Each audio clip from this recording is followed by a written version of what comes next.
కొందరు వేసుకున్నటువంటి యూనిఫామ్ డ్రెస్‌ని చూస్తుంటే వారు ఏ కంపెనీకి సంబంధించిన వాళ్ళో ఈజీగా అర్థమైపోతుంది.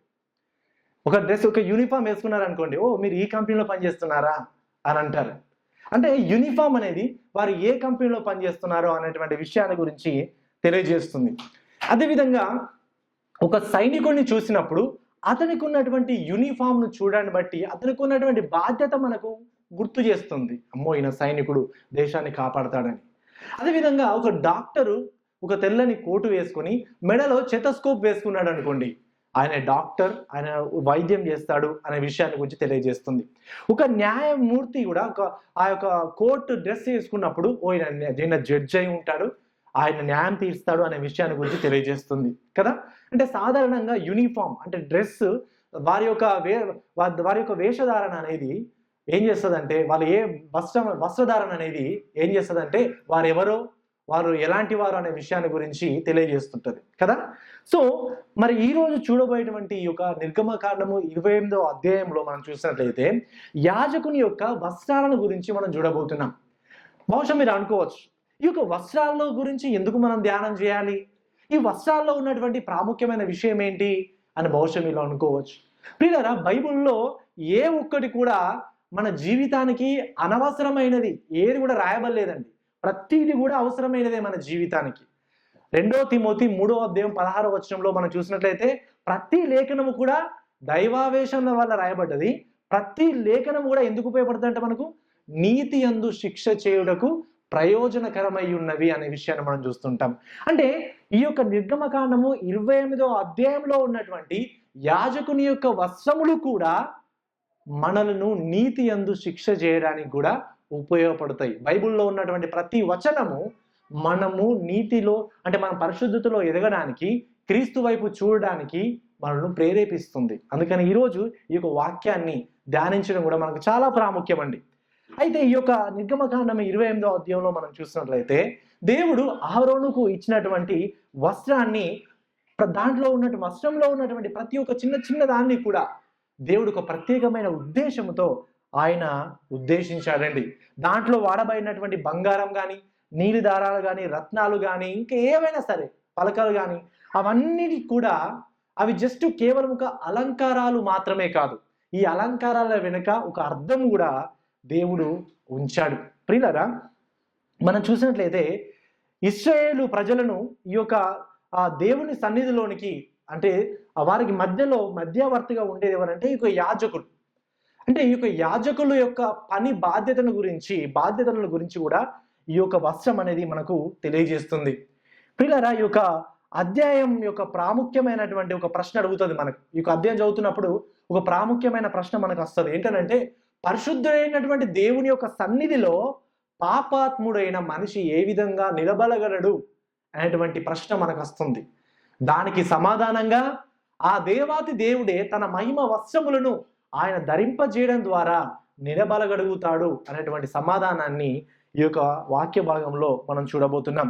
ఈ యొక్క ప్రసంగం ద్వారా నా యొక్క ఉద్దేశం ఏంటంటే, దేవుడు యాజకునికి ఇచ్చినటువంటి వస్త్రాలలో ఉన్నటువంటి మహిమను గురించి, దాని వెనుకాల ఉన్నటువంటి అర్థాన్ని గురించి మీకు తెలియజేసి, ఇది ఏ విధంగా క్రీస్తుకు సాదృశ్యంగా ఉన్నాయో అనే విషయాలను మీకు బోధించి, మిమ్మల్ని నీతి యందు శిక్ష చేయడానికి, మీరు పరిశుద్ధతలో ఎదగడానికి ఈ యొక్క వాక్యాన్ని నేను బోధిస్తున్నాను. చూడండి, నిర్గమకాండము 27వ అధ్యాయము 20 నుంచి 28వ అధ్యాయము 1 నుంచి 43 వచనాలు. ఈరోజు మనం చాలా వచనాలు చదవబోతున్నాం. 27వ అధ్యాయము 20వ వచనం నుంచి 28వ అధ్యాయము 1 నుంచి 43 వచనాల వరకు మనం చూడబోతున్నాం. ఈ అధ్యాయంలో మనము 3 విషయాలు చూస్తామండి. మొదటి విషయం ఏంటంటే యాజకత్వం పిలుపు. చూడండి, 27వ అధ్యాయము 2 నుంచి 27వ అధ్యాయం 20వ వచనం నుంచి 28వ అధ్యాయం 1వ వచనం వరకు మనం చూస్తుంటాం. చూడండి, మీకు ఇవ్వబడినటువంటి బులెటిన్ ఉంది కదా, దానికి బ్యాక్ మీరు చూసినట్లయితే లాస్ట్ పేజీలో మీరు చూసినట్లయితే ఇక్కడ మన యొక్క పాయింట్స్ కూడా, సెర్మన్ పాయింట్స్ కూడా మీకు ఇవ్వబడ్డాయి. కాబట్టి మీరు దాన్ని ఫాలో కావడానికి మీకు అక్కడ హెల్ప్ఫుల్గా ఉంటుందండి. రెండోదిగా యాజక వస్త్రము. చూడండి, 28వ అధ్యాయము 2 నుంచి 14 వచనాల వరకు. మూడోదిగా యాజక ఆభరణములు. ఇది 28వ అధ్యాయము 15 నుంచి 43 వరకు ఈ యొక్క వచనాలను మనం ఈ విషయాలు మనం చూస్తుంటామండి. మొదటిగా యాజకత్వం పిలుపు. చూడండి, యాజకత్వం పిలుపు 27వ అధ్యాయం 20వ వచనం నుంచి ఈ విధంగా ఉంది. మరియు దీపము నిత్యము వెలిగించినట్లు ప్రదీపమునకు దంచి ఇచ్చిన అచ్చపు ఒలీవల నూనె తేవలెనని ఇశ్రాయేలులకు ఆజ్ఞాపించుము. సాక్ష్యపు మందసము ఎదుటనున్న తెరకు వెలుపల ప్రత్యక్ష గుడారములో అహరోనును అతని కుమారులను సాయంకాలము మొదలుకొని ఉదయము వరకు యెహోవా సన్నిధిని దానిని సవరించవలెను. అది ఇశ్రాయేలులకు వారి తరతరము వరకు నిత్యమైన కట్టడ. మొదటి వచనం, మరియు నాకు యాజకత్వము చేయుటకై నీ సహోదరుడైన అహరోనును అతని కుమారులను అనగా అహరోను కుమారులైన నాదాబును అబీహును ఎలియాజారును ఈతామారును ఇశ్రాయేలులో నుండి నీ యుద్ధకు పిలిపించుము. చూడండి, ఈ యొక్క వచన భాగాల్లో మనం గమనించినట్లయితే దేవుడు కొందరిని యాజకత్వం కొరకు ఆయన పిలవడము, ఆయన ఎన్నుకోవడం అనేది మనం చూస్తుంటామండి. యాజకులు అంటే ఎవరండి? యాజకులు అంటే ప్రజల పక్షాన ఆ యొక్క గుడారంలో కానీ దేవాలయంలో కానీ ప్రజల పక్షాన ప్రార్థించే వాళ్ళు, అర్పణలు అర్పించే వాళ్ళు, ఆ యొక్క గుడారంలో కానీ మందిరంలో కానీ దేవునికి ప్రజలకు మధ్యవర్తులుగా ఉండేవాళ్ళు ఈ యొక్క ప్రధాన యాజకులు కానీ యాజకులు కానీ. ఈ యొక్క గొప్ప బాధ్యతని దేవుడు మొదటిగా అహరోనుకు అప్పగించడం అనేది మనం ఇక్కడ ఆలోచించదగ్గ విషయం అండి. చూడండి, ఈ యాజకులు గుడారంలో అన్ని పనులు చేసేవాళ్ళు. ఆ గుడారంలో వాళ్ళు చేస్తున్నటువంటి ఒకానొక పని ఏంటంటే అక్కడ ఉన్నటువంటి దీపము నిత్యము వెలిగేలా చూడడం. అక్కడ ఉన్న దీపము నిత్యము వెలిగేలా చూడమండి. ఆ దీపమునకు వాళ్ళు ఉపయోగించినటువంటి నూనె కూడా ఏం నూనె అంట? దంచి తీసిన అచ్చపు ఒలివ నూనె అండి. సో సాధారణంగా చూడండి, దీపము మనం చూసినట్లయితే సాధారణంగా దీపం అనేది మనం చూసినట్లయితే అది చీకటిని దూరం చేస్తుంది కదా. యాజకులు కూడా ఆ గుడారంలో వాళ్ళు చేయాల్సిన పని ఏంటంటే చీకటిని దూరం చేయాలి. తద్వారా వాళ్ళు వాళ్ళ యొక్క గుడారంలో వాళ్ళు దేవునికి అర్పణలు అర్పించడం కానీ ఇంకా హోమములు చేయడం కానీ అవన్నీ కూడా చేయడానికి మేక్ షూర్ ప్రతి సమయాల్లో వెలుగు ఉండేలా వాళ్ళు చూడాలి. అది యాజకుల యొక్క పని. అయితే ఎందుకు దేవుడు ఒలీవ నూనెను ఇక్కడ వాడమన్నాడు అంటే, సాధారణంగా మనము ఈ యొక్క దీపంలో కిరోసినాయిల్ పోసినా ఇంకేదైనా పోసినా పొగ వస్తుంది, లేకపోతే ఇంకా ఇల్లంతా పాడైపోతుంది ఆ పొగను బట్టి. కానీ ఈ యొక్క ఒలివ నూనె పోస్తే మాత్రం ఆ పొగ రాదు, తర్వాత ఏది కూడా డ్యామేజ్ కాదు, ఆ పొగను బట్టి ఏది కూడా కాదు. సో ఎందుకు దేవుడు ఈజ్ వెరీ పర్టికులర్, ఎందుకు అంత ప్రత్యేకంగా ఉన్నాడంటే దేవుడు తన యొక్క నివాస స్థలంగా ఉండడానికి ఉన్నటువంటి ఆ గుడారంలో కానీ ప్రతిదీ కూడా పర్ఫెక్ట్గా దేవుడు ముందుగానే ఉద్దేశించాడు.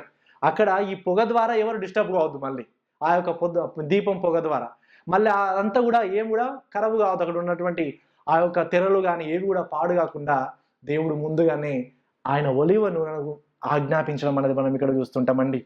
ఇది ఒక ప్రాముఖ్యమైనటువంటి విషయం. అంటే ఆ యొక్క వాతావరణం మంచిగా ఉండాలి. ప్రజలు వచ్చి ఆయన ఆరాధిస్తున్నప్పుడు చుట్టూ ఎన్విరాన్మెంట్ అనేది మంచిగా ఉండాలి చూడడానికి. అందుకనే తెరలు ఎట్లా ఉన్నాయండి? తెరలు లోపల అంత ఎంబ్రాయిడింగ్ తోని, గోల్డ్ బంగారంతోని ఆ చుట్టూ ఉన్నాయి. చూడడానికి చాలా వండర్ఫుల్గా, చూడడానికి చాలా అద్భుతంగా ఉంది అని మనం గడిచిన వారంలో ఈ యొక్క విషయాన్ని గురించి మనం చూసామండి. సో యాజకులు ఇశ్రాయేలు యొక్క జీవితాల్లో ఒక ప్రత్యేకమైన ప్రధానమైనటువంటి పాత్రను పోషించేవాళ్ళు. ఎందుకంటే దేవునితో వాళ్ళు మాట్లాడాలంటే యాజకులే మధ్యలో ఉండేవాళ్ళు. అందుకనే యాజకులు చాలా ప్రాముఖ్యమైన వాళ్ళండి. అయితే ఈ యొక్క అహరోను కుమారులను దేవుడు దానికోసం యాజకత్వం కోసం ఎన్నుకున్నాడు. హెబ్రీ రాసిన పత్రికలో మనం చూసినట్లయితే ఈ యొక్క అహరోను కుమారులను 2 జంటలుగా వాళ్ళు ఇవ్వడం చూస్తుంటాం. అంటే 2 జంటలుగా ఇద్దరు ఆ యొక్క కుమారుల పేర్లు ఇవ్వడం మనం చూస్తుంటాం. ఒకటి నాదాబు అబీహు, వారు ఒక జంట. మనకు తెలుసు ఈ యొక్క నాదాబు అబీహు ఎవరంటే లేవికాండం 10వ అధ్యాయంలో వీళ్ళు ఏం చేస్తారు? ఇద్దరు కలిసి యెహోవా ఆజ్ఞాపించని అన్యాజ్ఞని అర్పించడం ద్వారా వాళ్ళు ఏం చేశారు? వాళ్ళు అక్కడే చనిపోయారు కదా. అది అక్కడ మనం చూస్తుంటాం. తర్వాత ఈ ఎలియాజారు ఈతామారు ఎవరంటే ఆరోను తర్వాత వాళ్ళు తర్వాత ఈ ఇద్దరు కూడా యాజకత్వం చేశారు అన్నట్టు. వాళ్ళిద్దరు కూడా యాజకులుగా వాళ్ళు ఉన్నారు. ఇది మనం చూస్తుంటాం. ఈ యొక్క అహరోను సంతతికి అలాగే లేవి గోత్రాన్ని కూడా దేవుడు తన యొక్క యాజకులు ఉండడానికి ఆయన ఎన్నుకోవడం అనేది మనం చూస్తుంటాం. చూడండి, ఈ యొక్క ధర్మశాస్త్రము ఈ యొక్క ధర్మశాస్త్ర ప్రకారం ధర్మశాస్త్రంలో చాలా క్లియర్గా ఈ యొక్క పత్రిక ఈ యొక్క పుస్తకాల్లో యాజకుల యొక్క పనేంటి, వాళ్ళు ఏం చేయాలి అనేది క్లియర్గా దేవుడు రాయించాడు వాళ్ళకి. ఎందుకంటే దేవుడు ఏ విధంగా ఆరాధింపబడాలనేటువంటి విషయంలో దేవుడు శ్రద్ధ కలిగి ఉంటాడు. తనను ఏ విధంగా ఆరాధించాలి అనేటువంటి విషయాన్ని ఆయన మనుషులకు వదిలిపెట్టలేదు. కానీ ఆయన ఏం చేశాడు, దేవుడు ముందుగానే తన బైబిల్లో ఆయన తనను ఏ విధంగా ఆరాధించాలో అని రాయించాడు. కాబట్టి ఈ యాజకులు దేవుడి యొక్క వాక్యాన్ని చాలా జాగ్రత్తగా చదివి వాక్య ప్రకారం దేవుని వారు ఆరాధించేవారు. ఇది మనము చూస్తుంటామండి. అయితే మనం హెబ్రీయులకు రాసిన పత్రిక మనం చూసినట్లయితే 5వ అధ్యాయంలో 4 నుంచి 5 వచనాల్లో ఈ విధంగా ఉంది. మరియు ఎవడును ఈ ఘనత తనకు తానే వహించుకొనడు గాని అహరోను పిలువబడినట్టుగా దేవుని చేత పిలువబడిన వాడై ఈ ఘనత పొందును. అటువలే క్రీస్తు కూడా ప్రధాన యాజకుడు అవుటకు తనను తానే మహిమపరచుకొనలేదు గాని నీవు నా కుమారుడవు, నేను నేడు నిన్ను కనియున్నాను అని ఆయనతో చెప్పిన వాడే ఆయనను మహిమపరచడం. చూడండి, ఈ యొక్క వచ్చిన భాగాల్లో మనం గమనించినట్లయితే ఎవరు కూడా తమకు తాముగానే యాజకులుగా కాలేదండి. క్రీస్తు కూడా ప్రధాన యాజకుడు తనను తానే మహిమపరచుకొనలేదు, దేవుడే ఆయన మహిమపరిచాడు.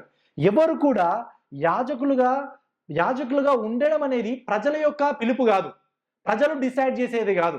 ఎన్నికలు జరిగి ఓటింగ్ వేసి ఈయనే నా యాజకుడు అని చెప్పడానికి గుడారంలో కానీ మందిరంలో కానీ అలా లేదండి. దేవుడే వారిని యాజకులను ఆయన ఎన్నుకోవడం అనేది మనం గమనిస్తూ ఉంటామండి.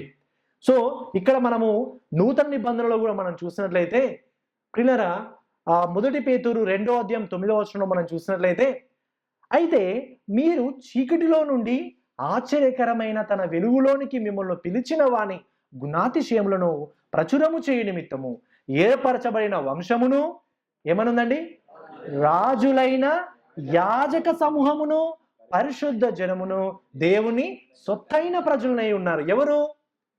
మనమే. ఇప్పుడు ఏమై ఉన్నామండి? యాజక సమూహమై ఉన్నాం మనము. దేవుడు మనల్ని యాజకులుగా ఆయన చేయడం అనేది మనం ఇక్కడ చూస్తుంటామండి. నిజంగా దేవుడు పాత నిబంధనలో దేవుడే ఎన్నుకున్నాడు యాజకులుగా ఎవరిని ఉండాలి, ప్రధాన యాజకులు ఎవరు ఉండాలి అనేది. కానీ మనం చూసినట్లయితే అలాంటి గొప్ప ధన్యతను దేవుడు మనకిచ్చాడు. ఆయన యందు విశ్వాసం ఉంచిన వారందరూ కూడా ఇప్పుడు ఎవరండి? యాజక సమూహముగా ఆయన మనకు అనుగ్రహించడం అనేది మనం చూస్తుంటామండి. అంటే ఇప్పుడు గమనించండి, యాజకుల యొక్క బాధ్యత ఏంటండి? గుడారంలో ప్రజలకు దేవునికి మధ్యలో మధ్యవర్తిగా ఉండాలి. ఇప్పుడు మనం యాజకులం అంటే అర్థం ఏంటి? మనం యాజక సమూహం అంటే అర్థం ఏంటి అంటే మనం కూడా ఏం చేయాలంటే దేవునికి ప్రజలకు మధ్యలో మనము ఇంటర్సీడ్ చేయాలి, ప్రతినిధులుగా ఉండాలి. మనం ప్రార్థన చేయాలండి, మన తోటి సోదరుల కోసం ప్రార్థన చేయాలి. ఏ విధంగానైతే యాజకులు గుడారంలోకి వెళ్ళి ఇశ్రాయేలు కొరకు ప్రార్థన చేసేవాళ్ళో, అర్పణలు అర్పించే వాళ్ళు, ఈరోజు మనం అందరం కూడా యాజకులమైన మనమందరం మన తోటి సోదరుల కొరకు, మన కుటుంబం కొరకు యాజకత్వం చేయాలి, ప్రార్థన చేయాలి, బలులు అర్పించాలంటే అర్థం ఏంటి? ఈరోజు దేవుడు మనం బలులు అడగడం లేదు, కానీ మన ప్రార్థనే విరిగినగిన మనసును ఆయనకు మనము అర్పించాలి కదా. సో ఈరోజు ఆ యాజకత్వ పనిని మనం ఆ విధంగా చేయగలుగుతామండి. ఇంకా ఏ విధంగా మనము యాజకత్వ పని చేయగలుగుతాం? చూడండి, ఈ వచనాల్లో ఈ యాజకులుగా ఎందుకు ఎంచుకున్నాడు మనల్ని? 1 పేతురు 2:9లో యాజకులుగా ఆయన మనల్ని ఎందుకు ఎంచుకున్నాడండి? మీరు చీకటిలో నుండి ఆశ్చర్యకరమైన తన వెలుగులోనికి మిమ్మల్ని పిలిచిన వాని గుణాతిశయములను ప్రచురము చేయు నిమిత్తమును. ఎందుకండి? దేవుని యొక్క గుణ లక్షణాలను ప్రచురము చేయు నిమిత్తమును ఆయన మనల్ని యాజకులుగా ఎన్నుకున్నాడు. ఇప్పుడు దేవుని యొక్క గుణ లక్షణాలను ఏ విధంగా ప్రచురం చేస్తాం? మనం ఏ విధంగా చేయగలుగుతామండి? కేవలం మనము బోధించడం మాత్రమే కాదు, కానీ మన జీవితాల్లో కూడా మనం చూపించాలండి గుణాతిశయాలు. ఆయనలా ప్రేమించాలి, ఆయనలా క్షమించాలి, ఆయనలా ప్రోత్సహించాలి, ఆయనలా ఓర్చుకోవాలి, ఆయనలా సువార్త ప్రకటించాలి. అలానే బోధించదని చెప్పట్లేదు, ఆయన బోధించాలి. బోధ జీవితం రెండూ కూడా ఖచ్చితంగా ఉండాలి. ఆయన యొక్క గుణాతిశయములను ప్రచురించాలి. మన మాట ద్వారా, మన క్రియ ద్వారా, మన జీవితం ద్వారా ఆయన గుణాతిశయాలను మనం ప్రచురించాలి ప్రియులారా. ఈ విధంగా ప్రచురించడానికే సంఘ సభ్యత్వం అనేది దేవుడు మనకి ఇచ్చాడండి. సంఘ సభ్యత్వం ఎందుకుందంటే, సంఘంలో ఉన్నటువంటి నా తోటి సోదరులు ఎవరైతే ఉన్నారో వారి పట్ల నేను ఒక బాధ్యతను తీసుకొని వారిని నేను ప్రేమిస్తాను, వారి కోసం నేను తప్పకుండా ప్రార్థన చేస్తాను, వారికి ఏమైనా అవసరంలో ఉంటే నేను వారిని ఆదుకుంటాను, వారు యేసుక్రీస్తుకు శిష్యులుగా ఎదగడానికి నేను వారికి సహకరిస్తాను అని చెప్పడానికి ఒక నిబంధనగా మన సంఘ సభ్యత్వం అనేది తీసుకోవడం జరుగుతుంది. అందుకనే సంఘ సభ్యుల్లో ఎవరైతే ఉన్నారో వాళ్ళ కోసం మనం తప్పకుండా ప్రార్థన చేయాలండి. మీరు యాజకులుగా యాజకత్వం చేయాలి మన తోటి సోదరుల కోసం. మన మెంబర్షిప్ డైరెక్టరీ ఉంటుంది. ఆ మెంబర్షిప్ డైరెక్టరీ మీరు ఓపెన్ చేసి రోజుకు ఒక్కరి కోసమైనా ప్రార్థన చేయండి. రోజుకు ఒక్కరి కోసమైనా ప్రార్థన చేయడం ద్వారా మీరు యాజకత్వ పని చేయగలుగుతారండి. అలా మనం చేయాలి. ఇది దేవుడు మనకిచ్చినటువంటి యాజకత్వ పని అండి. నిజముగా అందుకనే మనము సంఘంలో ఉన్నటువంటి తోటి సోదరుల పట్ల శ్రద్ధ కలిగి ఉండాలి. వాళ్ళ జీవితం వాళ్ళది, నా జీవితం నాది కాదండి. మనం యాజకులుగా ఉన్నది కేవలం మన కోసం మనమే కాదు. పాత నిబంధనలో గుడారంలో మా దేవాలయంలో యాజకులు ఉన్నది వాళ్ళ కోసం. అది ఆ యాజకత్వం యొక్క మెయిన్ రోల్ ఏంటిది, పాత్ర ఏంటిది? ప్రజల తరపున వాళ్ళకు నిలబడాలి, వాళ్ళు ఉండాలి. దేవుడు మనల్ని యాజకులుగా చేశాడంటే నా ఆత్మీయ జీవితం నేనే పట్టించుకుంటా, ఇతరుల యొక్క ఆత్మీయ జీవితం నాకు అవసరం లేదు అనేదానికి లేదండి. మనం ఇతరుల యొక్క ఆత్మీయ జీవితం కోసం కూడా మనం పాటుపడాలి, వాళ్ళ కోసం కూడా మనము ప్రార్థన చేయాలి, సహకరించాలి. ఇది మొదటి విషయం. రెండో విషయం యాజక వస్త్రం. యాజక వస్త్రం గురించి మనం చూడబోతున్నాం. మొదటిగా యాజకత్వం పిలుపు చూసాం. ఈరోజు తర్వాత యాజక వస్త్రం గురించి చూద్దాం. 28వ అధ్యాయము 2 నుంచి 14 వచనాలు ఎవరైనా చదవండి గట్టిగా, క్లియర్గా. రెండో వచనం నుంచి 14 వచనాల వరకు 28వ అధ్యాయం. అతనికి అలంకారము ఘనతయు కలుగునట్టు నీ సహోదరుడైన అహరోనుకు ప్రతిష్ఠిత వస్త్రమును చుట్టవలెను. అహరోను నాకు యాజకుడగునట్టు నీవు అతన్ని ప్రతిష్ఠించెదవు. అతనికి వస్త్రము కుట్టుటకై నేను జ్ఞానాత్మతో నింపిన వివేకులందరికీ ఆజ్ఞయము. పతాకము, ఏకోదు, నిలువటంగి, విచిత్రమైన చొక్కాయు, పాగా, దట్టియు వారు కుట్టవలసిన వస్త్రములు. అతడు నాకు యాజకుడై ఉండునట్లు వారు నీ సహోదరుడైన అహరోనుకు అతని కుమారులకును ప్రతిష్ఠిత వస్త్రమును కుట్టింపవలెను. వారు బంగారము, నీల ధూమ రక్తవర్ణము గల నూలను, సన్నని నారును తీసుకుని బంగారంతోను నీల ధూమ రక్తవర్ణం గల ఏకోదును పేనిన సన్నని నారుతో చిత్రకారుని పనిగా చేయవలెను. 2 అంచుల యందు కూర్చబడు 2 భుజఖండములు దానికి ఉండవలెను. అట్లు అది సమకూర్పబడి ఉండెను. మరియు ఏకోదు మీద నుండి విచిత్రమైన దట్టి దాని పని రీతిగా ఏకాండమైనదే బంగారంతోను నీల ధూమ రక్తవర్ణం గల నూలుతోను పేనిన సన్న నారతోను కుట్టవలెను. మరియు నీవు 2 లేత పచ్చలను తీసుకుని వాటి మీద ఇశ్రాయేలు పేర్లను, అనగా వారి జనన క్రమము చొప్పున ఒక రత్నం మీద వారి పేర్లలో 6ను, 2వ రత్నం మీద తక్కిన 6 పేర్లను చెక్కింపవలెను. ముద్ర మీద చెక్కబడిన వాట వలె చెక్కిన వారి పనిగా ఆ 2 రత్నం మీద ఇశ్రాయేలు పేర్లను చెక్కి బంగారు జనులలో వాటిని పొదగవలెను. అప్పుడు ఇశ్రాయేలుకు జ్ఞాపకార్థమైన రత్నములకు ఆ 2 రత్నమును ఏబేదు భుజముల మీద ఉంచగలను. అట్లు జ్ఞాపకం కొరకు అహరోను తన 2 భుజముల మీద యెహోవా సన్నిధిని వారి పేరును భరించెను. మరియు బంగారు జావలను మేలిమి బంగారంతో 2 గొలుసులను చేయవలి. సూత్రం వలె అల్లిక పనిగా వాటిని చేసి అల్లిన గొలుసులను ఆ జావలకు తగిలింపవలెను. Thank you sister. అయితే ఈ యొక్క వచన భాగాలు మనం చూసినట్లయితే చాలా ఇవి మనం చదివినప్పుడు అసలు దీని గురించి మనం ఏం అర్థం చేసుకోవాలి అనేది చాలా కష్టం కదా. మనం చదివినప్పుడు అంత ఈజీగా మనకు అర్థం కాదు. కానీ మీకు అర్థం చేయించడానికి నేను ప్రయత్నిస్తానండి. అయితే సాధారణంగా మనం చూసినట్లయితే ప్రారంభంలో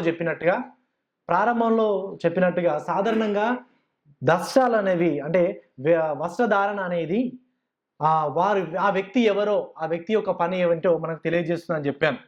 కాకి బట్టలు వేసుకున్నాడు అనుకోండి, ఒక లాఠీ పెట్టుకుని ఉన్నాడు అనుకోండి, ఆయన మనకి ఎవరు అర్థమవుతుంది? పోలీస్ అని మనకు అర్థమవుతుంది. అది ఇంతకుముందు చెప్పినట్టు తెల్ల బట్టలు వేసుకుని మెడలో స్టెతస్కోప్ పెట్టుకుంటే ఆయన డాక్టర్ అని మనకి ఇక్కడ అర్థమవుతుంది. అయితే ఈ విధంగా మనం చూసినట్టయితే ఈ యొక్క వచన భాగాల్లో మనం ఈ యొక్క వస్త్రాల గురించి దేవుడు ఇక్కడ ఆయన చెబుతూ ఉన్నాడు. అయితే ఈ యొక్క గుడారములో పనిచేసేటువంటి యాజకులు ఈ యొక్క వస్త్రధారణ ఖచ్చితంగా ఉండాలి. ఈ వస్త్రాలు వాళ్ళు తప్పకుండా వేసుకోవాలండి. దేవుడు అందుకనే ఈ యొక్క వస్త్రాలని వారికి ధరింపజేశాడు. చూడండి, ఈ యొక్క వస్త్రాలను ధరింపజేయడం అనేది, ఈ యొక్క మాట మీకు ఏమైనా గుర్తుకొస్తుందా అండి? ఇంతకన్నా ముందు దేవుడు తన యొక్క వస్త్రం ధరింపజేయడం ఎక్కడ? Wonderful, yes. ఆదాము అవ్వ ఆ యొక్క ఏదైనా తోటలో దేవుడు ఏం చేశాడండి? వాళ్ళని జంతు యొక్క చర్మపు చొక్కాయలను వాళ్ళకి తొలగింపజేశాడు, ధరింపజేశాడు కదా. సో అదే అనాలజీ, అదే ఒక వర్డ్ కూడా, అదే ఒక ఆలోచన కూడా ఇక్కడ కూడా మనం రిపీట్ అవుతుండడం చూస్తుంటాం. దేవుడు ఏదైనా తోటలో ఆదాము అవ్వలు యాజకులుగా దేవునికి పనిచేశారు. సో ఇప్పుడు దేవుడు ఇక్కడ కూడా గుడారంలో మనం చూసినట్లయితే దేవుడు యాజకులుగా ఈ యొక్క అహరోనును ఎన్నుకొని తానే ఆ యొక్క వస్త్రమును ఆయన ధరింపజేస్తూ ఉన్నాడు, తన యొక్క యాజకులుగా ఉండడానికి. అంత మాత్రమే కాదు, నూతన ఆకాశము కొత్త భూమిలో కూడా ఆయన దేవుడు మనం ఏం చేయబోతున్నాడు? మనందరికీ మహిమా వస్త్రములను ఆయన మనకు ధరింపజేయబోతున్నాడు. మొదటి ఏదేను అనేది దేవాలయం కూడా ఏదేనుకు సాదృశ్యంగా ఉంది. అదేవిధంగా ఈ యొక్క దేవాలయము దేనికి సాదృశ్యంగా ఉందంటే నూతన ఆకాశం, నూతన యెరూషలేమునకు సాదృశ్యంగా ఉంది. ఈ మూడిట్లలో రిపీట్ అవుతున్నటువంటి విషయం ఏంటి? దేవుడు తన పరిచర్య చేస్తున్న వాళ్ళని ధరింపజేయడము, మహిమను అలంకరించడం అనేది మనం చూస్తూ ఉంటాం కదా. సో ఆ యొక్క ఆలోచనని మనం ఇక్కడ గమనిస్తుంటామండి. అంటే ఇక్కడ చూడండి, ఇక యాజకులు వేసుకున్నటువంటి వస్త్రానికి దేవుడు ప్రత్యేకమైనటువంటి కొన్ని డిజైన్స్ కూడా దేవుడు అనుగ్రహించాడు. సో ఈ యొక్క వస్త్రం అనేది చాలా మహిమతో కూడినది, చాలా సౌందర్యంగా, అందంగా ఉండేదండి. అంటే యాజకులైన అహరోను ఈ యొక్క వస్త్రాన్ని ధరించుకున్నప్పుడు అది ఒక ప్రత్యేకమైన వస్త్రంగా ఉండేది. ఒక ప్రత్యేకమైన వస్త్రం ఉంది కాబట్టి ఆ యొక్క వస్త్రంలో, అంటే ఆ యొక్క వచ్చినటువంటి మందిరంలోకి వచ్చిన వాళ్ళందరికీ, గుడారంలో వచ్చిన వాళ్ళందరికీ కూడా క్లియర్గా అర్థమవుతుంది యాజకులు ఎవరో క్లియర్గా. ఓ ఆయన టై పెట్టుకున్నాడు, సూట్ పెట్టుకున్నాడు, ఖచ్చితంగా ఆయన పాస్టరే అనుకుంటే మా సంఘంలో చాలా మంది టై పెట్టుకుంటారు, మరి సూట్ వేసుకుంటారు. అలా అని కాదు, కానీ ఇక్కడ గుడారంలో మాత్రం స్పెసిఫిక్గా ఇది రెగ్యులరే కావచ్చు ఇది, కానీ స్పెసిఫిక్గా గుడారంలో మాత్రం ఆ యొక్క వస్త్రం అనేది ఇంకెవ్వరు వేసుకునేది కాదండి. స్పెసిఫిక్గా యాజకులు మాత్రమే ఆ యొక్క వస్త్రాన్ని వాళ్ళు ధరించుకునేది. సో అందుకనే ప్రత్యేకంగా ఉండడానికి ఈ యొక్క విషయాన్ని ఆయన వారికి తెలియజేశాడు. అదేవిధంగా చూడండి, ఈ యొక్క వస్త్రములు అనేది పరిశుద్ధతను గురించి కూడా తెలియజేస్తాయి. ఎందుకంటే అది బంగారముతో మరి చాలా చూడడానికి చాలా ఆకర్షణీయంగా, అందంగా ఉంది కాబట్టి చాలా అందమైనదిగా, పరిశుద్ధమైనది కూడా కనబడుతూ ఉంటది. సో చూడండి, ఇక్కడ మనం గమనించినట్లయితే ఈ యొక్క ఆ వస్త్రం అనేది మహిమను గురించి, దేవుని యొక్క పరిశుద్ధతను గురించి ఆ వస్త్రం అనేది మనకు తెలియజేస్తుంటది. అందుకని ఈరోజు మనం అందరం కూడా దేవునికి యాజక సమూహములై ఉన్నాం. ఎందుకు యాజక సమూహమై ఉన్నామంటే దేవుడు మనల్ని క్రీస్తు చేత అలంకరించాడు, క్రీస్తును ధరింపజేశాడు. అందుకనే క్రీస్తును మనం అందరము కలిగి ఉండాలి, క్రీస్తును ధరించి ఉండాలి మనం. సో క్రీస్తుని ఎవరైతే ధరించి ఉన్నారో వారందరూ కూడా యాజక సమూహంగా మనం అందరం కూడా పిలువబడుతుంటామండి. సో అందుకనే మనం చూసినట్లయితే క్రీస్తు అనేటువంటి యూనిఫామ్ను వేసుకున్న వాళ్ళమే క్రైస్తవులం. అంటే క్రీస్తును మోసుకొని పోయిన వాళ్ళం, క్రీస్తును కలిగి ఉండే వాళ్ళం అందరం కూడా మనము క్రైస్తవులం కదా. క్రీస్తును ధరించి ఉన్నాం మనం అందరం కూడా క్రైస్తవులం. సో అది మనం ఇక్కడ గమనిస్తుంటామండి. అందుకనే మనము యాజకులము కాబట్టి ప్రభు అయిన యేసుక్రీస్తు వారు మధ్యవర్తిగా ఏ విధంగానైతే తండ్రితో మనకు మధ్యవర్తిత్వాన్ని చేశాడో, ఈరోజు మన తోటి సోదరుల మన అందరి కోసం కూడా ప్రార్థించడం ద్వారా క్రీస్తును ఈ విధంగా, ఆయన యొక్క స్వారూప్యాన్ని మనం ఈ విధంగా ప్రతిబింబింపజేయగలుగుతాం. క్రీస్తు ఏ విధంగానైతే మనందరి కోసం ప్రార్థన చేస్తున్నాడో మనం కూడా మన తోటి సోదరుల కోసం ప్రార్థించడం ద్వారా క్రీస్తు యొక్క స్వారూప్యాన్ని మనం ప్రతిబింబింపజేయగలిగిన వారంగా అవుతాం. అది మనం ఇక్కడ గమనించాలండి. చూడండి, ఈ యొక్క గుడారంలో దేవుని యొక్క సన్నిధిలోనికి వెళ్ళాలంటే యాజకులు తప్పకుండా ఈ యొక్క యాజక వస్త్రాలు అనేది ధరించాలి. ఎందుకంటే అది చాలా ప్రాముఖ్యం.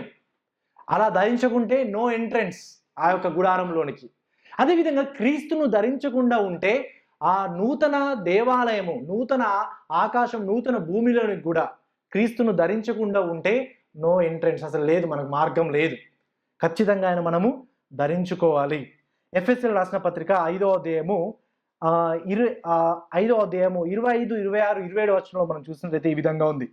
పురుషులారా, మీరును మీ భార్యలను ప్రేమించుడి, అటువలే క్రీస్తు కూడా సంఘమును ప్రేమించి అది కలంకమైనను ముడత అయినను అట్టిది మరి ఏది అయినను లేక పరిశుద్ధమైనది గాను నిర్దోషమైనది గాను మహిమగల సంఘముగాను ఆయన తన ఎదుట దానిని నిలవబెట్టుకొనవలెనని వాక్యముతో ఉదక స్నానము చేత దానిని పవిత్రపరచి పరిశుద్ధపరచుటకై దాని కొరకు తనను తాను అప్పగించుకొనెను. చూడండి, ఇక్కడ ఉపయోగించినటువంటి పదాన్ని కూడా గుడారానికి సంబంధించినటువంటి అనాలజీని ఆయన వాడాడు. చూడండి, గుడారం యొక్క నిర్మాణాన్ని గురించిన, యాజకుల యొక్క వస్త్రాన్ని గురించిన అది చాలా మహిమతో కూడినది, సౌందర్యముతో కూడినది అని మనం చూసాం. కానీ ఒక అద్భుతం చూడండి, గుడారము కంటే, యాజక వస్త్రముల కంటే అమూల్యమైన తన యొక్క ప్రజలమైన మనందరినీ ఇంకా ఎంతగా సౌందర్యంగా, ఇంకెంత మహిమగా ఆయన మనల్ని మార్చాలి. ఆ భౌతికమైనటువంటి దేవాలయంని, భౌతికమైనటువంటి గుడారములో భౌతికమైనటువంటి ఆ వస్త్రానికే అంత అందాన్ని, అంత మహిమను, అంత ఘనతనిస్తే మనుషులమైన, క్రైస్తవులమైన, సంఘమైన మనందరికీ దేవుడు ఇంకా ఎంత మహిమనివ్వాలి. అందుకనే క్రీస్తు ఏం చేస్తున్నాడంట, తన సంఘాన్ని ఆయన కడుతున్నాడు. అది కలంకమైనను ముడత అయినను అటుది ఏదైనా లేక పరిశుద్ధమైనది గాను నిర్దోషమైనది గాను మహిమగల సంఘము గాను ఆయన మనల్ని కడుతున్నాడంట. చూడండి, దేవుడు ఇంకా మన పట్ల ఇంకెంత శ్రద్ధ కలిగి ఉన్నాడు. ఆ గుడారంలో ఇంచు ఇంచు ఇంచు ప్రతి ఒక్క సెంటీమీటరు ఆజ్ఞాపించినటువంటి దేవుడు ఆ భౌతికమైన దేవాలయానికి అంత పర్టికులర్గా ఉంటే ఇంకా ఆయన నివాస స్థలమైనటువంటి మన పట్ల ఇంకా ఆయన ఎంత పర్టికులర్గా ఉండాలి, ఇంకా ఎంత శ్రద్ధ తీసుకోవాలి అనే విషయాన్ని మనం ఇక్కడ చూస్తామండి. అందుకని తన సంఘాన్ని ఆయన కడుతున్నాడు. ఈ లోకంలో ఆయన సంఘము మహిమగా ఉండడానికి, సౌందర్యముగా ఉండడానికి ఈ లోకానికి ఆయన తన గుడారమైన సంఘాన్ని ఆయన కడుతూ ఉన్నాడు అనే విషయాన్ని మనం చూస్తుంటామండి. చూడండి, ఈ యొక్క ఏ విధంగా ఈ లోకానికి మనం సౌందర్యంగా మహిమగా ఉండగలుగుతాం? దేవుడు ఏది చెప్పాడండి, మీరు సర్వలోకములకు వెళ్ళి సర్వ సృష్టికి సువార్తను ప్రకటించండి అన్నాడు కదా. మీరు ఈ లోకములకు ఏమై ఉన్నారు? వెలుగై ఉన్నారు, ఉప్పై ఉన్నారు. కాబట్టి ఈ విధంగా ఉప్పుగా మన బాధ్యతను ప్రకటించడం ద్వారా, వెలుగుగా మనం ఈ లోకానికి ఉండడం ద్వారా మనం ఏం చేస్తాము? ఈ లోకానికి క్రీస్తు యొక్క మహిమను, సౌందర్యాన్ని మనము ప్రకాశింపజేస్తామండి. అందుకనే ప్రియులారా, మనం అందరం కూడా మనము క్రీస్తు యొక్క మహిమను, సౌందర్యాన్ని ఈ లోకానికి సంఘంగా మనము ప్రతిబింబింపజేయాలి.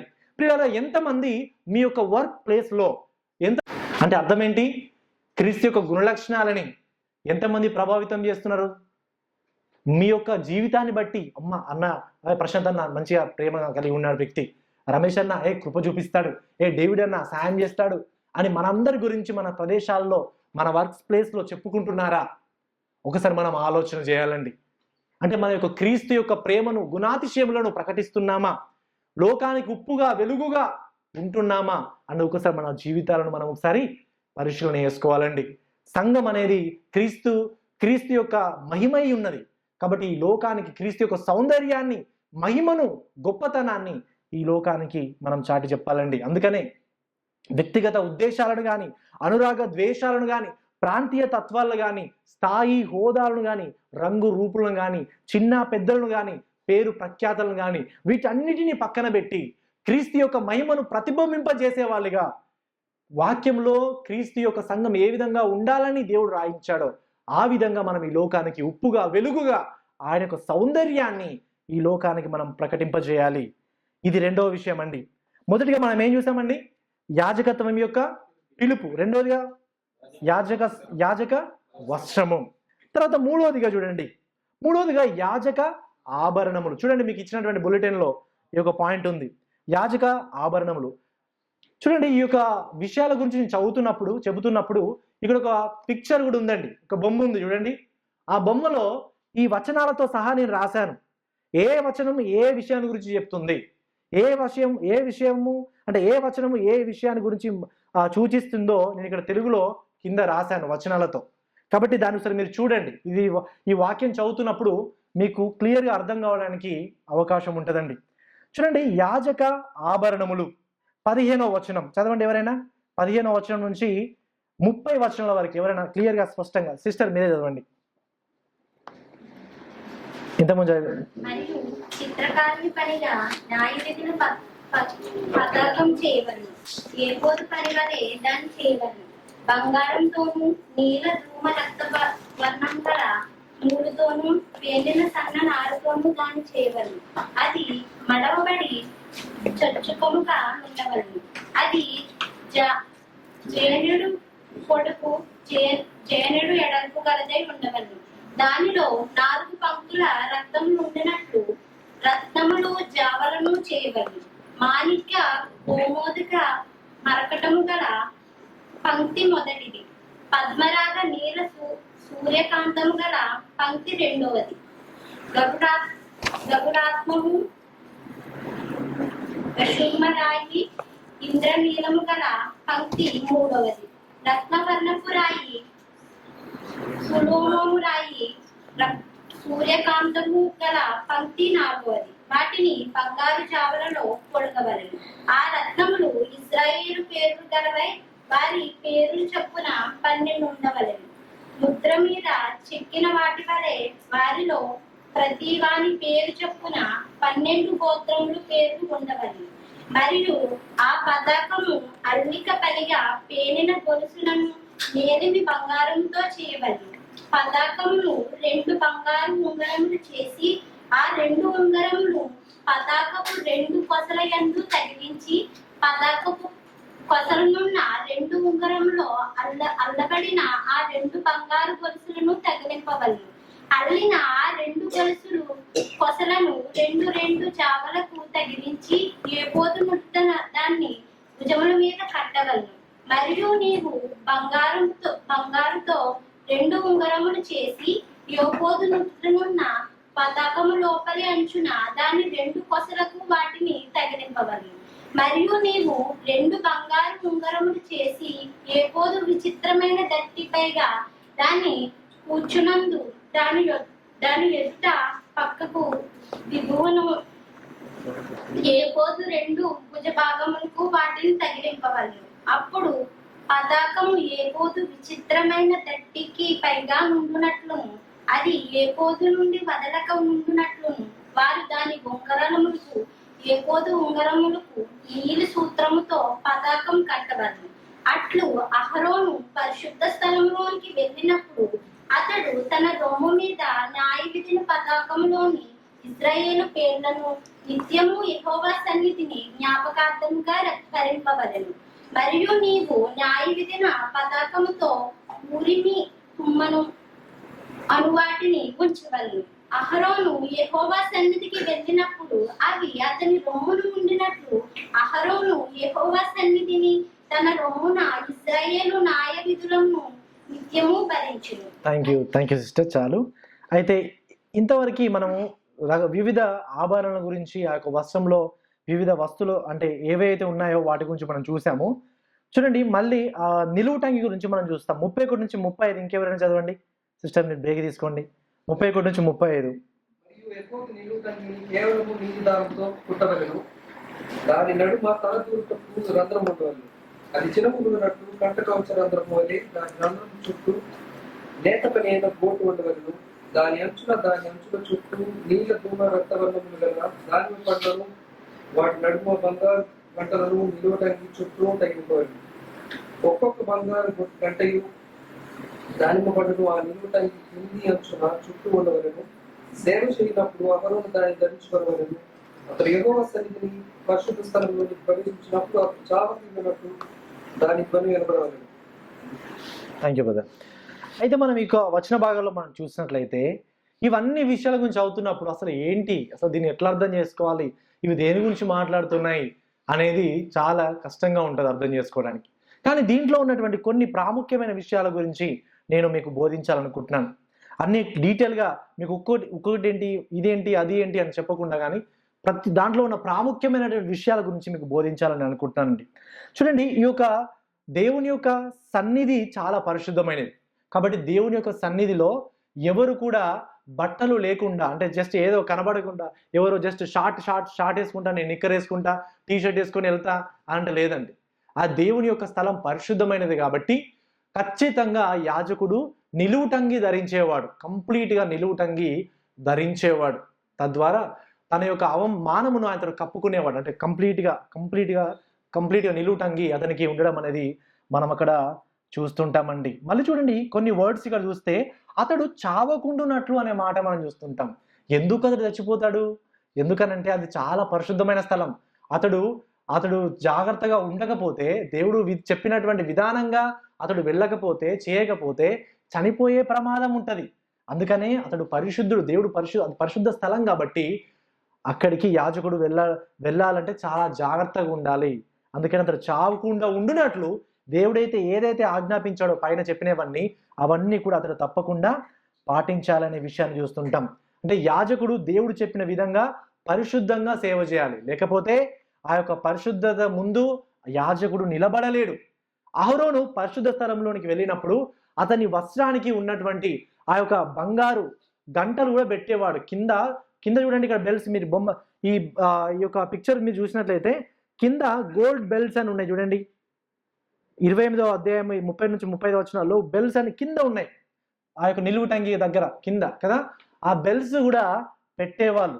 ఎందుకు ఆ బెల్ట్స్ అని అంటే, ఆ యొక్క పరిశుద్ధ స్థలంలోకి వెళ్ళి ఆయన పరిచర్య చేస్తున్నప్పుడు ఒకవేళ కొన్నిసార్లు యాజకులు చనిపోయేవాళ్ళు. ఎందుకంటే నిర్లక్ష్యంతో ఉన్నా, అతడు మొదటిగా తన యొక్క పాపాల కోసం బలి అర్పించకుండా వెళ్ళినా, లేకపోతే ఇంకా ఏదైనా పాపముతో ఆయన వెళ్ళినా అక్కడున్న యాజకులు చనిపోయేవాళ్ళు. అందుకనే వాళ్ళకి ఆ యొక్క బెల్స్ అనేవి ఏం చేస్తాయంటే, ఆ బెల్స్ అక్కడ ఉండి ఇలా పని చేస్తున్నప్పుడు చప్పుడు వస్తుంది కదా, ఇట్లా పని చేస్తున్నప్పుడు, యాజకుడు ఇంకా బ్రతికే ఉన్నాడు, ఆయన దేవుని యొక్క సేవ చేస్తున్నాడు అంటే దేవుడు మన యొక్క నియతి ఏదైతే తీసుకొని వెళ్ళానో దాన్ని అంగీకరిస్తున్నాడు అనే సాదృశ్యంగా ఉండడానికి ఆ గంటల చప్పుడు ద్వారా ప్రజలు గ్రహించేవాళ్ళు. అంటే దేవుడు ఆ యొక్క యాజకుని యొక్క అర్పణలు అంగీకరిస్తున్నాడు అని తెలియజేయడానికి ఆ గంటలు కూడా పెట్టేవాళ్ళు. ఈవెన్ ఇంకొక మనం చూసినట్లయితే ఆ యాజకునికి తాడు కట్టి కూడా పంపించేవాళ్ళు, ఆ యొక్క గంటకి తాడు కట్టి కూడా పంపించేవాళ్ళు. ఎందుకనంటే ఒకవేళ ఇన్ కేస్ ఆయన చనిపోయాడు అనుకోండి, మళ్ళీ ఆయన తీసుకురావడానికి మనం వెళ్ళామనుకోండి, మనం కూడా ఏమవుతాం, చనిపోతాం కదా. అందుకని తాడు కట్టి తీసుకుని వెళ్ళారు. ఒకవేళ చనిపోతే తాడు బట్టి లాగేసేవాళ్ళు. అంత పరిశుద్ధమైనదండి, అంత కేర్ఫుల్గా, అంత జాగ్రత్తగా ఆ యొక్క గుడారం కానీ ఇంకా తర్వాత దేవాలయం కానీ దేవుడు చాలా అంటే చాలా శ్రద్ధ కలిగి ఉండడం అనేది మనం అక్కడ చూస్తూ ఉంటాం. సో ఇక్కడ మనం గమనించినట్లయితే దేవుని యొక్క సన్నిధానానికి వెళ్ళాలంటే ఆ పరిస్థితుల్లో పేరు ప్రఖ్యాతలను బట్టి కాదు, నాకు చాలా దేవుని గురించి తెలుసు అని కాదు, జ్ఞానాన్ని బట్టి కాదు, నీతిని బట్టి కాదు, మనం చేసిన దాన ధర్మాలను బట్టి కాదండి. దేవుడు చెప్పినటువంటి విధి విధానాల చొప్పున మాత్రమే ఆ యొక్క ప్రదేశానికి వెళ్ళాలి. ఆ విధంగా మాత్రమే యాజకుడు చేయాలి తప్ప ఇంకొక మార్గం అనేది లేదు. మానవ కల్పిత పద్ధతులు ఏవి కూడా అక్కడ లేవు అనేది మనం అక్కడ చూస్తుంటామండి. తర్వాత రెండవదిగా ఇదే వచనంలో మనం చూసినట్లయితే 36 నుంచి 38 వచనం చదవండి ఎవరైనా.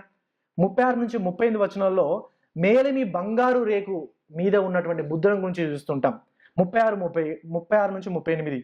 మరియు నీవు మేలిమి బంగారు రేకు చేసి ముద్ర చెక్కునట్లు దాని మీద యెహోవా పరిశుద్ధుడు అని మాట చెక్కవలెను. అది బాగా మీద ఉండినట్లు నీలి సూత్రముతో దాన్ని కట్టవలెను. అది బాగా ఎందుట వైపున ఉండవలెను. తమ పరిశుద్ధమైన అర్పణలన్నిటిలో ఇశ్రాయేలీయులు ప్రతిష్ఠించు పరిశుద్ధమైన వాటికి తగులు దోషములను అహరోను భరించినట్లు అది అహరోను నొసట ఉండవలెను. వారు యెహోవా సన్నిధిని అంగీకరింపబడినట్లు అది నిత్యమును అతని నొసట ఉండవలెను. Thank you sister. అదే చూడండి, ఇదే మళ్ళీ పిక్చర్ చూసినట్లయితే పైన పాగా ఉంది చూడండి. ఆ పాగా పైన మేలిమి బంగారు రేకు చిన్నగా కనబడుతుంది కదా. ఆ మేలిమి బంగారు రేకు మీద మీరు చాలా డీటెయిల్గా మీరు కళ్ళద్దాలు పెట్టుకుంటే ఆడ పైన చిన్నగా పరిశుద్ధుడు అని రాశాను. అది కలర్ ప్రింట్ అయితే కనబడేది, కానీ అది కనబడడం లేదు ఇప్పుడు. కానీ సో అక్కడ మేలిమి అక్కడ మీద పరిశుద్ధుడు అని రాయబడడం అనేది మనం అక్కడ చూస్తుంటాం. సో ఇక్కడ యెహోవా పరిశుద్ధుడు అనేటువంటి ప్రత్యేకమైన విషయాన్ని తెలియజేయడం మనం చూస్తాం. అంటే ఇప్పుడు యాజకుడు ఆ పరిశుద్ధ యెహోవా పరిశుద్ధుడు అనే విషయాన్ని ధరించినాడంటే ఇతడు పరిశుద్ధుడైన దేవునికి యాజకత్వం చేస్తున్నాడు. ప్రజల పక్షాన యాజకుడు అనేటువంటి విషయాన్ని తెలియజేసేవాడు. అంటే అది ఎంత ప్రత్యేకమైనటువంటి, ఎంత ప్రాముఖ్యమైనటువంటి పని అనే విషయాన్ని తెలియజేయబడేది. అంటే దేవుని యొక్క పరిశుద్ధతను గురించి తెలియజేయడానికి దేవుడు ఈ విధంగా చేయమన్నాడు. అందుకనే బంగారం అనేది దేవుని యొక్క పరిశుద్ధతను గురించి, ఆయన యొక్క రాజరికాన్ని గురించి తెలియజేస్తుంది కదా. సో అది మనం అక్కడ చూస్తుంటాం. తర్వాత చూడండి 39 నుంచి 43 వచనం చదవండి ఎవరైనా. మరియు సన్ననారుతో చొక్కాయిని బుట్టా పనిగా చేయవలెను, సన్ననారుతో పాగాను నేయవలెను, దట్టిని బుట్టా పనిగా చేయవలెను. అహరోను కుమారులకు నీవు చొక్కాయిలను కుట్టవలెను, వారికి దట్టీలను చేయవలెను, వారికి అలంకారమును ఘనతయు కలిగినట్లు కుల్లాయిలను వారికి చేయవలెను. నీవు నీ సహోదరుడైన అహరోనుకును అతని కుమారులకును వాటిని తొడిగింపవలెను. వారు నాకు యాజకులన్నట్లు వారికి అభిషేకము చేసి వారిని ప్రతిష్ఠించి వారిని పరిశుద్ధపరచవలెను. మరియు వారి మానమును కప్పుకొనుటకు నీవు వారికి నారలాగులను కొట్టవలెను. వారు ప్రత్యక్ష గుడారములోనికి ప్రవేశించున్నప్పుడైనను పరిశుద్ధ స్థలములలో సేవ చేయుటకు బలిపీఠమును సమీపించినప్పుడైనను వారు దోషులై చావకయుండునట్లు అది అహరోను మీదను అతని కుమారుల మీదను ఉండవలెను. ఇది అతనికిని అతని తరువాత అతనికి సంతతికిని నిత్యమైన కట్టడ. Thank you sister. అయితే ఈ వచనంలో మనం చూసినట్లయితే ఏఫోదు అనే దాని గురించి మనం చూస్తుంటాం కదా. సో ఏఫోదు అనేది యాజకులు ధరించేటువంటి ప్రత్యేకమైనటువంటి వస్త్రం అండి. దాని భుజముల పైన 2 లేత పచ్చలు, అనగా అంటే లేత పచ్చలు అంటే పలకలు లేదా రాళ్ళు ఉండేవి కదా, అక్కడ మనం చూస్తుంటాం. అదేవిధంగా ఆ యొక్క వస్త్రం మీద కూడా ఆ 2 పలకల మీద, కింద ఇక్కడ 2 పలకల మీద 12 గోత్రాల పేర్లు కూడా చెక్కబడి ఉండడం మనం చూస్తుంటాం. అహరోను దేవుని యొక్క సన్నిధిలోనికి వెళ్ళేటప్పుడు ఆ యొక్క 12 గోత్రములకు ప్రతినిధిగా, ఇశ్రాయేలులకు గోత్రము ఆ అన్నిటికీ ప్రతినిధిగా ఆయన అక్కడికి వెళ్ళేవాడండి. మీరు చూడండి, ఈ పిక్చర్లో మనం చూసినట్లయితే ఆ యొక్క 4 rows of stones in setting. ఇక్కడ చూడండి మధ్యలో ఆయన వేసుకున్నటువంటి బ్రెస్ట్ ప్లేట్లో ఆఫ్ జడ్జ్మెంట్ పతాకము అది చూడండి. అక్కడ మీరు చూస్తే అసలు కలర్ ప్రింట్లో కనబడుతుంది కానీ బ్లాక్ అండ్ వైట్లో కనబడలేదు. కానీ అక్కడ లైన్ రో చూడండి, ఇటు 4 అటు 3 ఇలా ఉండడం మనం చూస్తూ ఉంటాం. అలా 12 అక్కడ ఉన్నాయి. ఇక్కడ పైన ఇక్కడ 12 అనేది అక్కడ మనం చూస్తూ ఉంటాం. అక్కడ ప్రతి ఒక్క వాటి మీద పేర్లు రాయబడి ఉన్నాయి. యాజకుల యొక్క అంటే ఆ గోత్రాల యొక్క పేర్లు రాయబడి ఉన్నాయి. పెద్ద నుంచి చిన్న వరకు ఎవరైతే గోత్రాలు ఉన్నారో ఆ గోత్రాల పేర్లను అక్కడ రాయబడడం అనేది మనం చూస్తుంటాం. దీని ద్వారా మనకి ఏమర్థం అవుతుందంటే యాజకుడు ప్రజల ఇశ్రాయేళ్ల గోత్రాలకు సంబంధించిన వాడు. అంటే ఆయన వారికి మనుషులకు ప్రతినిధిగా ఆయన దేవుని దగ్గరికి వెళ్ళేవాడు, వాళ్ళ కోసం ప్రార్థన చేసేవాడు అనే విషయాన్ని మనం ఇక్కడ యాజకుడు రిప్రజెంట్ చేసేవాడు అన్నట్టు అన్ని ఆ యొక్క గోత్రాలని, ఆ యొక్క ఇశ్రాయేలు ప్రజలని. అది మనం అక్కడ చూస్తుంటామండి. తర్వాత చూడండి, ఈ యొక్క వస్త్రములు అనేవి చాలా సౌందర్యముతో మహిమతో కూడినవి. అంటే దేవుని యొక్క సన్నిధి కూడా మహిమతో కూడినది, సౌందర్యంతో కూడినది అనే విషయాన్ని గురించి కూడా మనం ఇక్కడ చూస్తుంటాం. చూడండి, ఈ వస్త్రంలో వాడబడిన పదార్థాలు ఏంటనండి? ఏఫోదులో నీలధూమ్ర, రక్తవర్ణము, బంగారు, నూలు, ఇవన్నీ కూడా ఎక్కడ వాడబడ్డాయి? ఇదివరకు ఇంతకన్నా ముందు ఎక్కడ వాడబడ్డాయి? గుడారంలో వాడబడ్డాయి కదా. సో గుడారంలో వాడబడినటువంటి పదార్థముల చేత దేవుడు యాజకునికి వస్త్రములు ఇచ్చాడు. ఎందుకు అనంటే ఈ గుడారము పరిశుద్ధమైనటువంటి స్థలం. అదేవిధంగా యాజకుడు ధరించేటువంటి ఆ యొక్క వస్త్రము కూడా పరిశుద్ధమైనది, సౌందర్యమైనది, మహిమ గలది అనే విషయాన్ని గురించి అతడు తెలియజేస్తున్నాడు. దేవుడు తెలియజేయడానికి దేవుడు ఈ విధంగా ఆజ్ఞాపించాడు అనేది మనం చూస్తుంటామండి. చూడండి, ఈ 12 గోత్రాల పేర్లు ఇటువారు అటువారు అనేది ఉండడం అనేది మనం ఇక్కడ చూస్తుంటాం. ఒక్కొక్క రత్నం మీద రత్నము లేదా పలక లేదా పచ్చ ఒక్కొక్క దాని మీద ఆ యొక్క వాళ్ళ యొక్క పేర్లు అనేది రాయబడడం అనేది మనం చూస్తుంటామండి. కొన్నిసార్లు మనము బయటకు వెళ్ళి చూస్తే ట్యాక్సీల మీద కొన్ని ఫోటోలు ఉంటాయి, కొన్ని అడ్వర్టైజ్మెంట్స్ ఉంటాయి, లేకపోతే బిల్డింగ్స్ మీద కొన్ని అడ్వర్టైజ్మెంట్స్ ఉంటాయి. అవి మనకి ఏం తెలియజేస్తాయి? ఆ కంపెనీ గురించి తెలియజేస్తాయి అడ్వర్టైజ్మెంట్స్ కదా. వాటి మీద ఉన్నటువంటి డిజైన్ కానీ రైటింగ్స్ కానీ కంపెనీ గురించి తెలియజేస్తాయి. ఇప్పుడు యాజకుడు వేసుకున్నటువంటి ఆ యొక్క వస్త్రం అనేది ఏం తెలియజేస్తుంది అంటే దేవుని గురించి తెలియజేస్తుంది, దేవుని యొక్క పరిశుద్ధతను గురించి తెలియజేస్తుంది. అందుకనే బంగారముతో చేయమన్నాడు దేవుడు. అదేవిధంగా దానికి ఉన్నటువంటి ప్రతి చిన్న డీటెయిల్ కూడా దానికి దేవుడు ఒక ప్రత్యేకమైనటువంటి అర్థాన్ని దేవుడు ఇక్కడ అనుగ్రహించాడు. చూడండి, యాజకులు పరిశుద్ధ స్థలంలోనికి వెళ్ళినప్పుడు తమ రొమ్ము మీద ఇశ్రాయేలు పేర్లను మోసుకొని వెళ్ళే వాళ్ళంట. అంటే ఇక్కడ ఉండేది ఇప్పుడు బ్రెస్ట్ ప్లేట్, ఇక్కడ తన గుండె మీద ఇంకొక హీబ్రూ వర్డ్ ట్రాన్స్లేషన్ తమ గుండెల మీద పెట్టుకొని వెళ్ళేవారు అనేది హీబ్రూ ట్రాన్స్లేషన్. సో ఇప్పుడు మనం చూసినట్లయితే యాజకులు తమ గుండెల మీద పెట్టుకొని వెళ్ళి ఆ యొక్క ప్రార్థన చేసేవాళ్ళు, బలులు అర్పించేవాళ్ళు. అంటే ప్రజల పక్షాన యాజకుడు వెళ్ళి ప్రార్థన చేసేవాడు అనేటువంటి విషయాన్ని మనం ఇక్కడ చూస్తుంటామండి. ఇది మన ప్రధాన యాజకుడైన ప్రభు అయిన యేసుక్రీస్తు వారి గురించి జ్ఞాపకం చేస్తుంది. ప్రభు అయిన యేసుక్రీస్తు వారు ఆయన మనల్ని గుండెల్లో పెట్టుకున్నాడు, ఆయన మనల్ని నిజంగా మన హృదయంలో పెట్టుకున్నాడు. అందుకనే యోహాను సువార్త 10వ అధ్యాయం 11వ వచనంలో 14వ వచనంలో ఏమనుందండి? యోహాను సువార్త 10వ అధ్యాయం 14 నుంచి 15వ వచనంలో, నేను గొర్రెల మంచి కాపరిని, తండ్రి నన్ను ఏలాగున ఎరుగునో, నేను తండ్రిని ఏలాగు ఎరుగుదునో అలాగే నేను నా గొర్రెలను ఎరుగుదును, నా గొర్రెలు నన్ను ఎరుగును, మరియు గొర్రెల కొరకు నా ప్రాణమును పెట్టుచున్నాను. సో ఇక్కడ చూడండి, యోహాను సువార్త 10వ అధ్యాయం 14 నుంచి 15వ వచనం చూసినట్లయితే ఆయన మన యొక్క గొర్రెల కాపరి. ప్రతి ఒక్క గొర్రె పేరు ఆయనకు తెలుసండి, మనందరి పేరు ఆయనకు తెలుసు. తన గొర్రెలను ఆయన ఎరుగుదును అంటే ఇంకొక ట్రాన్స్లేషన్ అంటే I know you by your name.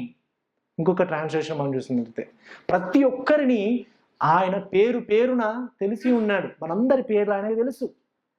నిజంగా మనందరి పేర్లను తన యొక్క హృదయంలో ఆయన చెక్కుకున్నాడు.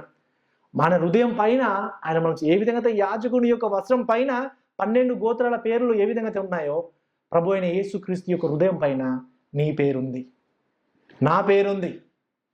ఎంత గొప్ప బ్రహ్మాండమైనటువంటి విషయం చూడండి. ఆయన మనల్ని అంత గొప్ప ప్రేమతో ఆయన మనల్ని ప్రేమిస్తున్నాడండి. అంత గొప్ప ప్రధాన యాజకుడు నిజంగా మనల్ని ప్రేమించి మన కొరకు ఆ గొప్ప ప్రధాన యాజకుడే ఆ బలిపీఠం మీద నిర్దోషమైనటువంటి గొర్రె పిల్లగా మన కోసం అర్పించబడి అందరి కోసం ఒకేసారి ఆయన బలిని అర్పించాడండి. ఏ బలిని అర్పించాడు? తానే బలిగా అయ్యాడు కదా. తానే బలిగా అయ్యి ఒకేసారి గొప్ప యాజకత్వాన్ని ఆయన మనల్ని చేశాడు. చూడండి, ఇంతకుముందు మనం చదువుకున్నటువంటి వచన భాగాల్లో హెబ్రీయులకు రాసిన పత్రిక 7వ అధ్యాయం 28వ వచనంలో మనం చూస్తుంటాం. 7వ అధ్యాయం 20 నుంచి 28వ వచనంలో ఈ యొక్క యాజకుడు ఎవరండి? నిరంతరము ఉండే యాజకుడు అండి, మార్పు లేని యాజకుడు ఆయన. ఈ యొక్క ప్రధాన యాజకుడు మనకు సరిపోయినవాడు, మన బలహీనతలను ఎరిగినవాడు. ఈ యొక్క యాజకులైతే మొదటిగా తమ పాపాల కోసం బలులు అర్పించి తర్వాత ప్రజల యొక్క పాపాల కోసం బలులు అర్పించేవాళ్ళు. కానీ ఈ ప్రధాన యాజకుడు ఎవరు? చాలా పరిశుద్ధుడు కాబట్టి తన కోసం అర్పించడం అవసరం లేదండి. మనందరి కొరకు తాను ఒకేసారి మన కొరకు ఒక గొప్ప పనిని ఆయన చేసి ముగించాడు అనే విషయాన్ని మనం చూస్తుంటాం. అదేవిధంగా హెబ్రీయులకు రాసిన పత్రిక 2వ అధ్యాయము 14 నుంచి 18 వచనాల్లో మనం చూస్తుంటే నిజముగా ఇక్కడ కూడా మనం చూస్తుంటామండి. ఎవరైనా చదవండి హెబ్రీయులకు రాసిన పత్రిక 2వ అధ్యాయం 14 నుంచి 18 వచనాలు. కాబట్టి ఆ పిల్లలు రక్తమాంసములు గలవారైనందున ఆ ప్రకారమే మరణం యొక్క బలము గలవారిని అనగా అపవాదిని మరణ ద్వారము నశింప చేయుటకును జీవిత కాలమంతయు మరణ భయము చేత దాస్యమునకు లోబడిన వారిని విడిపించుటకును ఆయన కూడా రక్తమాంసములలో పాలివాడాయను. ఏలయనగా ఆయన ఎంత మాత్రమును దేవదూతల స్వభావమును ధరించుకొనక అబ్రహాము సంతాన స్వభావమును ధరించుకొని ఉన్నాడు. కావున ప్రజల పాపములకు పరిహారం కలుగజేయుటకే దేవుని సంబంధమైన కార్యములలో కనికరమును నమ్మకమును గల ప్రధాన యాజకుడగు నిమిత్తము అన్ని విషయములలో ఆయన తన సహోదరుల వంటి వాడు కావలసి వచ్చెను. తాను శోధింపబడి శ్రమ పొందెను కనుక శోధింపబడి వారికి సహాయం చేయగల వాడే ఉన్నాడు. చూడండి, మన ప్రధాన యాజకుడు నిజంగా తన సహోదరుల లాంటి వాడయ్యాడంట. అంటే ఆయన మనలాంటి వాడయ్యాడు. ఆయన మన స్థానంలో మన కొరకు ఆయన కలువరి శిలువలో ఆయన మరణించాడండి. చూడండి ప్రియులారా, ఈ యొక్క చాలా వచనాలను ఈరోజు మనం చూసాం. ఇది కేవలం మామూలుగా ఏదో ఒక థియరీ లాగా ఏదో ఒక క్లాస్ మీకు చెప్పాలని నేను అనుకోవట్లేదు లేదండి. దీని వెనకాల ఒక చాలా అమూల్యమైనటువంటి అద్భుతమైనటువంటి సత్యాలు ఉన్నాయి. నిజంగా ఇవి ప్రతిదీ కూడా ప్రభు అయిన యేసుక్రీస్తు వారికి సాదృశ్యంగా ఉన్నాయండి. నిజంగా ఆ యొక్క వస్త్రము అనేది దేవుని యొక్క పరిశుద్ధతను గురించి తెలియజేస్తుంది. యాజక వస్త్రము అనేది పాపులమైన మనము దేవుని దర్శించలేము, దేవుని దగ్గరికి వెళ్ళలేము అనేటువంటి గంభీరమైన సత్యాన్ని తెలియజేస్తుంది.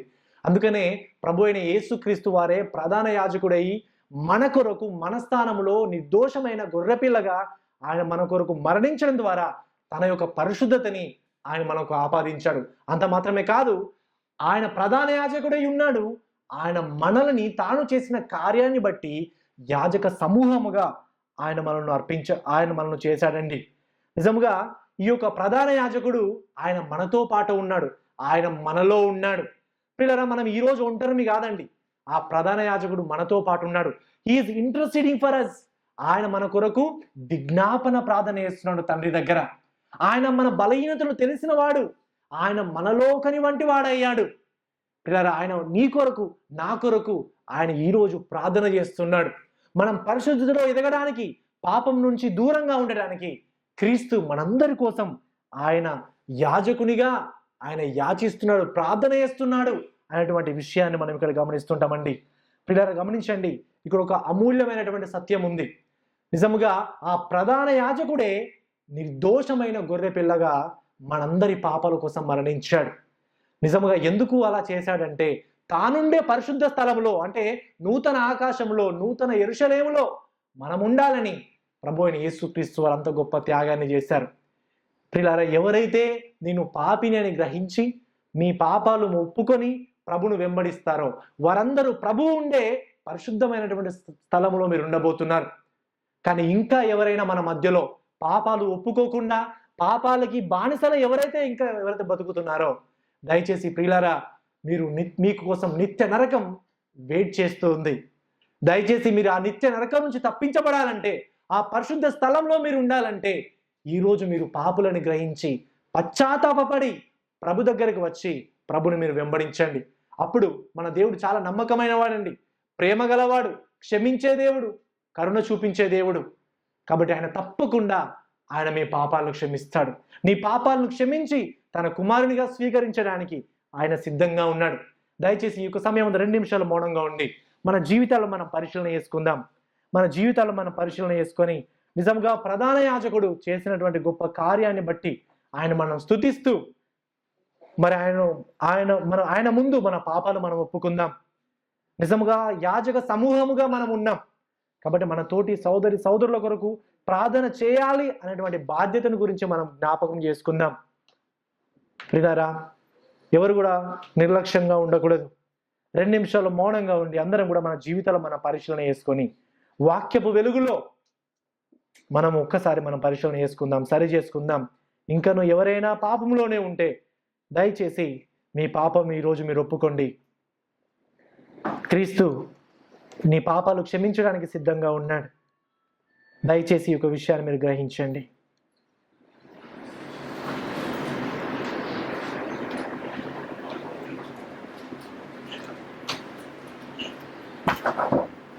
మమ్మల్ని అతి మిక్కిలిగా ప్రేమించిన మా దేవ, మా ప్రభువా, ఈ యొక్క సమయంలో నిజముగా మరి మీ యొక్క అమూల్యమైనటువంటి వాక్య సత్యాల చేత మనం దర్శించిన విధానం బట్టి మిమ్మల్ని స్తుతిస్తున్నాం, మహిమపరుస్తున్నాం.